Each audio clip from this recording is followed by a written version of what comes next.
Anak-anak yang tinggal di Panti Asuhan Fisabilillah Al-Amin, Kelurahan 3 Ilir, Palembang tidak tertular HIV usai pemiliknya, yakni Hidayatullah, dinyatakan positif HIV.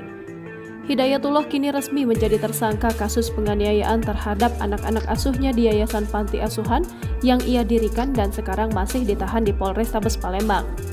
Hal ini disampaikan Kapolrestabes Palembang, Kombes Pol Muhammad Ngajib kepada awak media pada Senin 27 Februari 2023. Untuk selanjutnya, tersangka akan ditahan di tempat khusus di Polrestabes Palembang.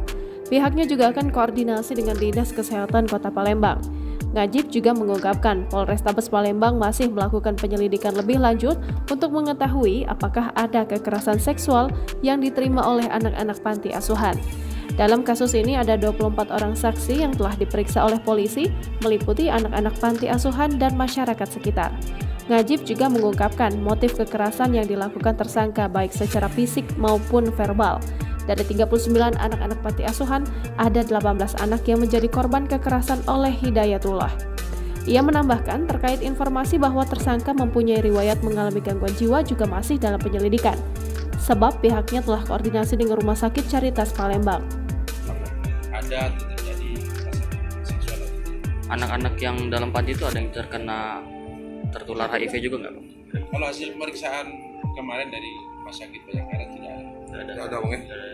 Bang, untuk tersangka ini kan dia ini mengidap HIV nih. Apakah ada pas penahanannya itu ada perlakuan khusus, yang berbeda khusus atau? Ya, sementara ini kita akan menahan secara khusus. Kemudian untuk langkah berikutnya akan koordinasi dengan Dinas Kesehatan untuk menentukan berikutnya perlu ada pengobatan dan kesehatan sehingga kita melihat penegakan hukum berjalan, tapi juga kita berikan pelayanan juga.